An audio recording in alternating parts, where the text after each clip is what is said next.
Perkenalkan, nama saya Selma dengan NIM 224611054. Saya dari Universitas Kristen Indonesia Toraja dari Prodi Teknik Informatika.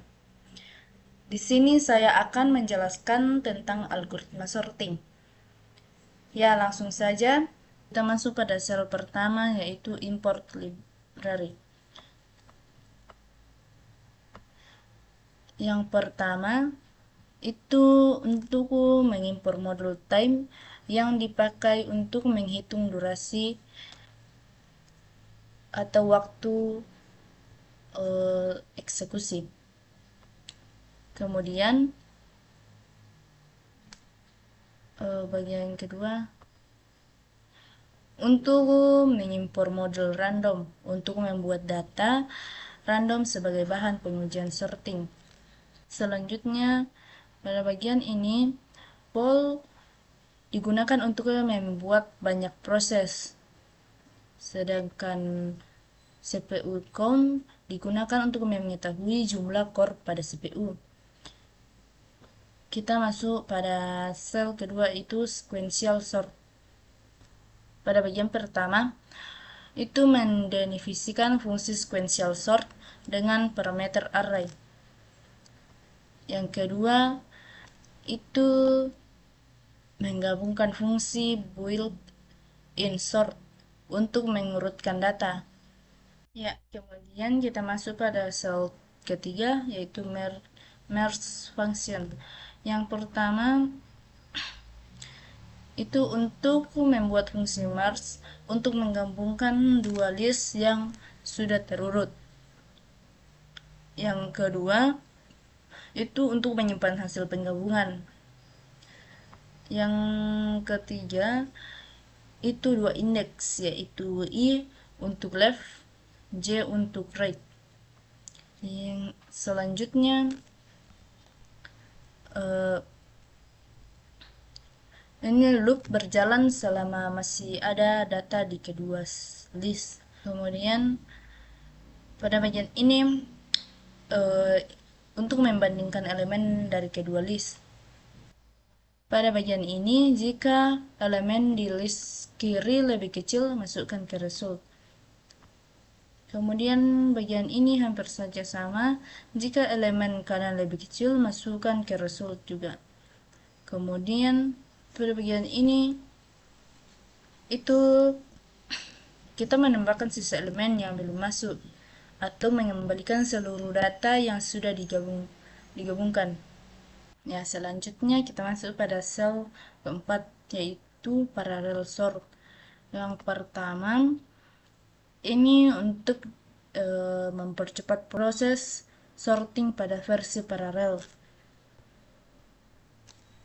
Yang kedua untuk menjalankan kode secara paralel menggunakan banyak CPU core. Selanjutnya pada bagian ini itu untuk memulai definisi fungsi sorting versi paralel. Kemudian pada bagian ini untuk mengurutkan satu bagian atau cons data. Kemudian pada bagian ini itu mengurutkan cons dengan sangat cepat. Kemudian bagian ini itu untuk memulai definisi fungsi sorting versi paralel. Kemudian pada bagian ini itu mengubah list Python menjadi array NumPy agar pengelolaan lebih cepat. Kemudian pada bagian ini itu untuk mengambil jumlah core CPU untuk menentukan beberapa proses paralel yang digunakan. Kemudian pada bagian ini itu untuk membagi data menjadi beberapa bagian sesuai core. Selanjutnya pada bagian ini itu untuk membuat pool proses dengan jumlah workers sama dengan jumlah core CPU. Kemudian pada bagian ini itu uh, untuk setiap cons diproses secara paralel atau map akan menjalankan sort cons di masing-masing core. Kemudian pada bagian ini itu untuk menggabungkan semua cons yang sudah tersort atau mengembalikan dalam bentuk list Python.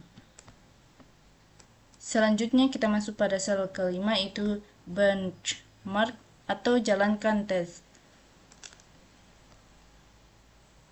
Yang pertama itu pada bagian ini itu untuk membuat list berisi 1 juta angka random. Selanjutnya pada bagian ini itu untuk menyimpan waktu mulai eksekusi.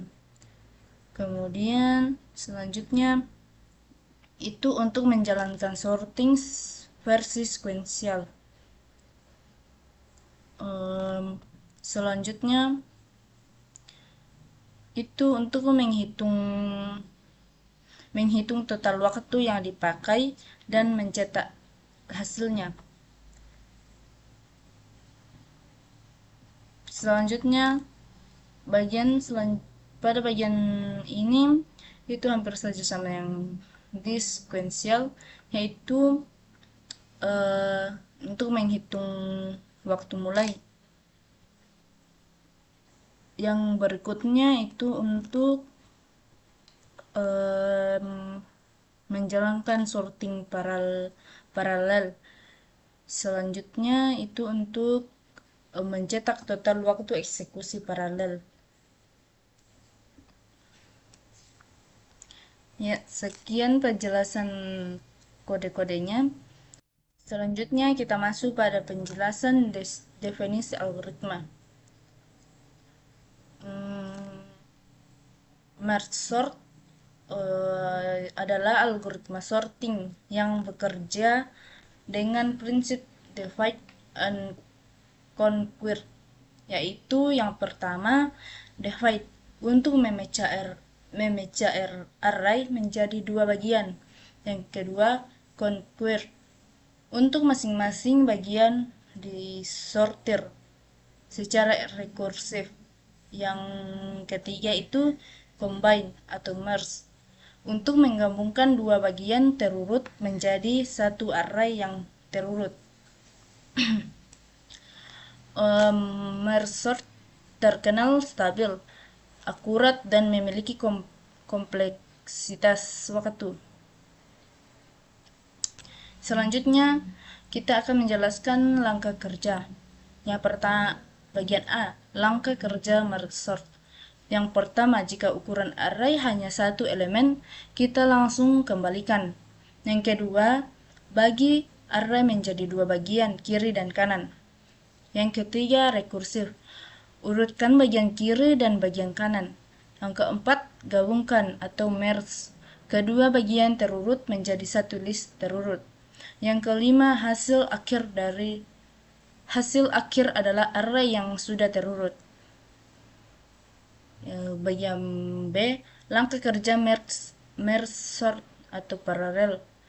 Yang pertama, array besar dibagi menjadi beberapa cons atau sesuai jumlah core CPU. Yang kedua, setiap cons disort secara paralel menggunakan proses berbeda. Yang ketiga, setelah semua cons selesai, masing-masing hasil disatukan kembali. Yang keempat, hasil akhir beberapa list yang lebih cepat dibanding versi sequential. Ya, selanjutnya kita akan menjelaskan tentang pseudocode. Yang pertama itu pseudocode sequential. Yang pertama, fungsi itu fungsi menerima sebuah array acak.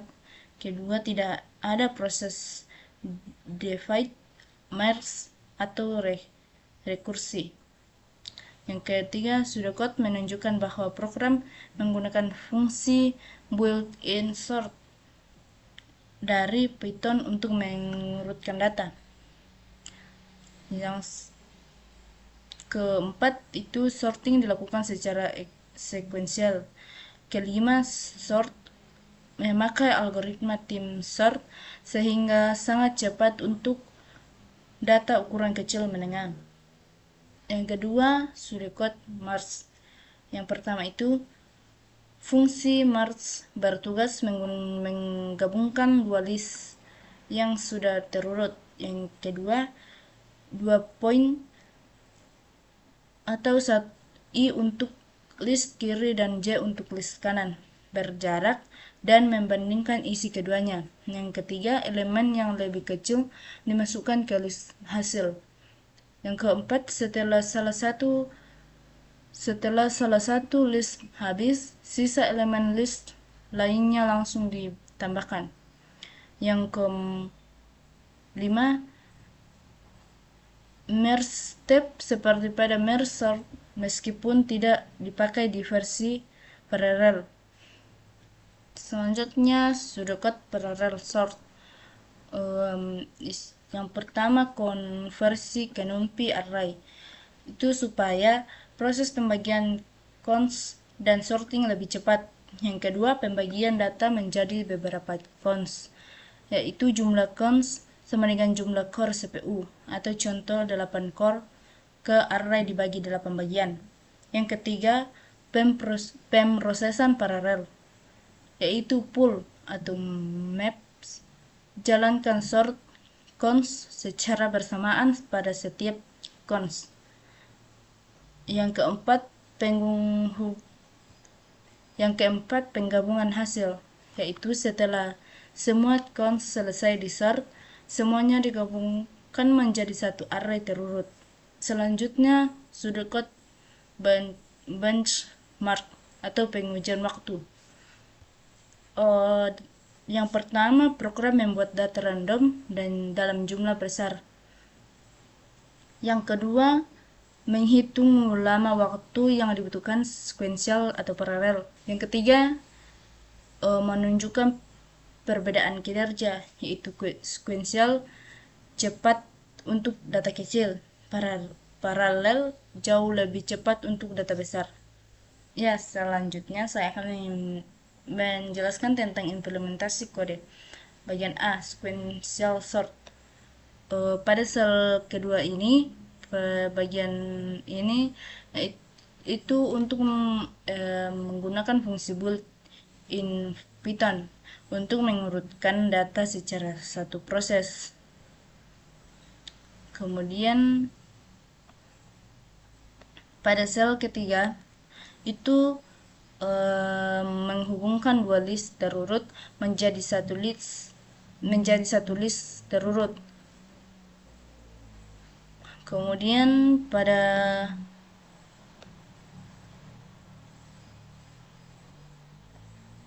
sel keempat bagian ini itu untuk setiap cons akan disort oleh CPU secara paralel menggunakan NumPy. Selanjutnya pada bagian ini itu untuk konversi list ke NumPy atau membagi array menjadi beberapa bagian sesuai jumlah core. Kemudian pada sel kelima itu benchmark, itu pada bagian ini itu untuk membuat 1 juta data random atau agar paralel lebih terasa manfaatnya. Yang terakhir, kesimpulan saya waktu sekuensial berjalan dari satu core CPU ke cepat untuk data kecil. Paralel menggunakan semua core CPU jauh lebih cepat untuk data besar.